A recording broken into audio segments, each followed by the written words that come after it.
Hello दोस्तों, कैसे हैं आप सब। दोस्तों एक कहानी आप लोगों से शेयर करनी है। कुछ टाइम पहले मैं आपको बीच बीच में कहानियाँ लेकर के आता हूँ आप लोगों के लिए।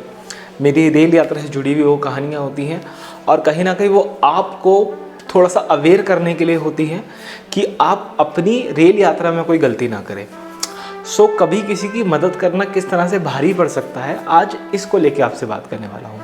सबसे पहली बात, वीडियो का थंबनेल देख करके या मेरी इस पूरी वीडियो के अंदर मेरा ऐसा उद्देश्य बिल्कुल नहीं है कि मैं किसी गरीब इंसान की, एकदम कट टू कट बात करते हैं, किसी गरीब इंसान की, किसी असहाय इंसान की मदद करने से आपको रोक रहा हूँ। बस मैं आपको एक डिफरेंट साइड ऑफ स्टोरी सुना रहा हूँ। एक सिनेरियो है जो मेरे साथ घटा, हो सकता है आपके साथ ना हो।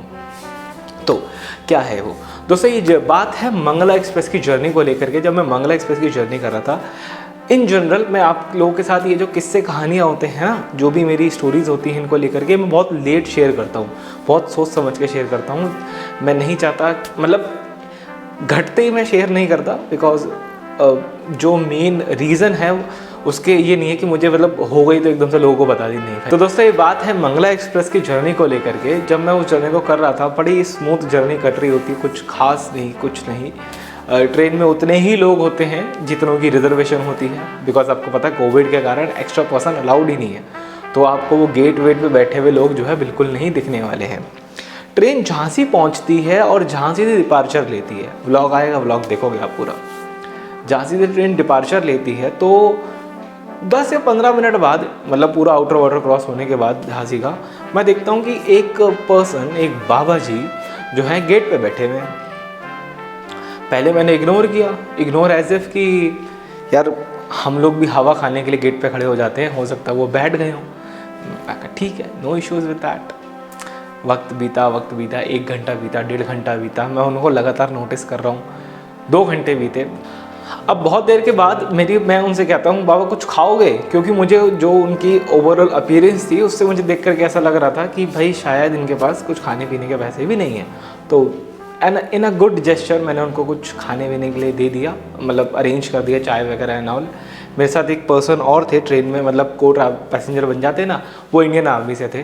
तो उन्होंने भी उनकी बड़ी मदद करी, उनको जो खाने पीने के लिए चाहिए था वो वगैरह वगैरह दिया।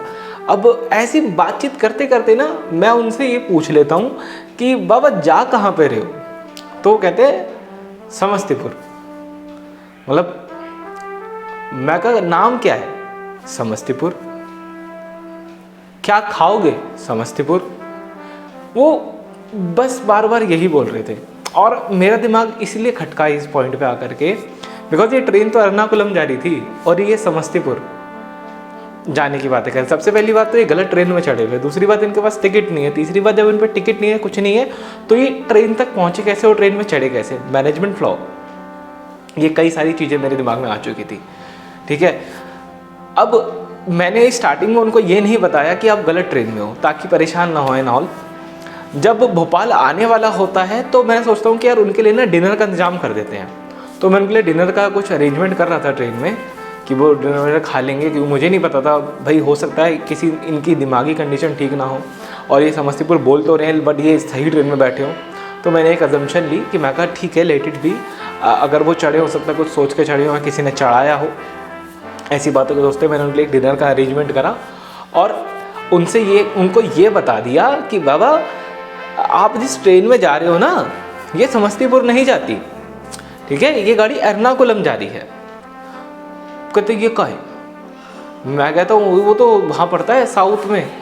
बस अच्छा, अब हम नीचे उतर जाते हैं। ट्रेन जो है भोपाल काफ़ी पहले पहुँच जाती है, आई थिंक 15-20 मिनट या 25 मिनट बिफोर टाइम भोपाल पहुँच जाती है। और भोपाल से वो निकलेगी अपने स्केड्यूल टाइम पे, आप आधा पौना घंटा जो है ट्रेन भोपाल पे खड़ी रहेगी।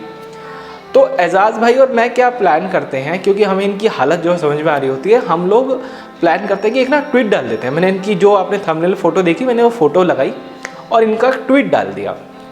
उस ट्वीट में मैंने सब कुछ मेंशन कर दिया कि जो अगला स्टेशन आएगा यानी कि इटारसी, वहाँ पे अगर कोई आरपीएफ या कोई भी हो उनकी प्लीज़ मदद करे। मैंने अपना पीएनआर नंबर वगैरह सब वहाँ पे डाला और वो ट्वीट पोस्ट कर दिया। ठीक है, अब मैं वो ट्वीट आपको दिखाना नहीं चाहता, टू बी वेरी होनेस्ट, ऐसा नहीं मैंने नहीं करा। उसमें सब मेरी डिटेल सब लिखी हुई है। वो ट्वीट मुझे डिलीट करना पड़ा। वो बताओगा उनको मुझे क्यों डिलीट करना पड़ा पूरा ट्वीट। तो वो ट्वीट वगैरह कर दिया। अब हम लोग अपनी मतलब एक टेंशन मुक्त हो गए कि भाई चलो ठीक है, अंकल जी को हमने सेव कर दिया है, कोई ना कोई पर्सन उस ट्वीट को जरूर से पढ़ेगा, उस पर रिस्पॉन्ड जरूर से करेगा और अगले स्टेशन पे अंकल जी की मदद हो जाएगी। और अगर इनको समस्तीपुर जाना है तो इनको समस्तीपुर जाने वाली गाड़ी में बिठा दिया जाएगा और एटलीस्ट एर्नाकुलम जाने से तो बचा देंगे कम, क्योंकि वो एकदम अपोजिट डायरेक्शन हो जाती। ठीक है, मुझे नहीं पता अंकल जी को मेरे से क्या लगाव हो गया, उनको मेरी कौन सी बात घर कर गई। 10 मिनट बाद मैं पीछे मुड़ के देखता हूँ अंकल जी ट्रेन से नीचे उतरे हुए हैं। ट्वीट करने के 10 मिनट के बाद अंकल जी नीचे घूम रहे हैं, मस्त अपना इधर से उधर टहल टूल रहे हैं, सब कुछ कर रहे हैं। मतलब आपको हमें देख करके समझ में आ रहा था कि ये दिमागी रूप से ठीक नहीं है पर्सन।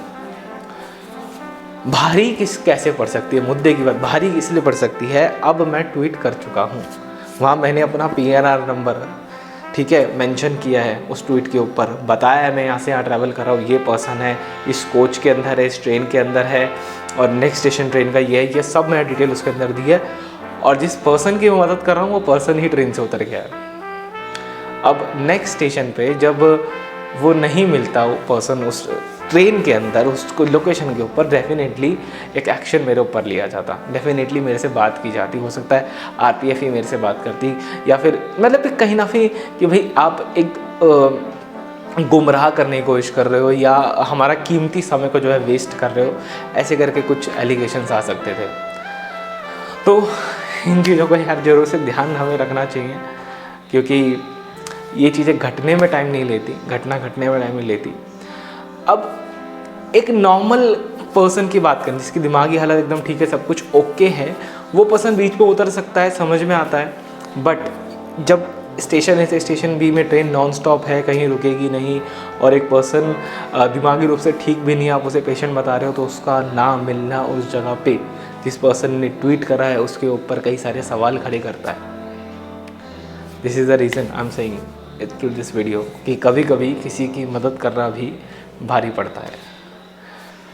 वो तो कुछ प्रेजेंस ऑफ माइंड हमारा या कुछ भी कह लीजिए आप, उस वक्त पे थोड़ा सा काम कर गया।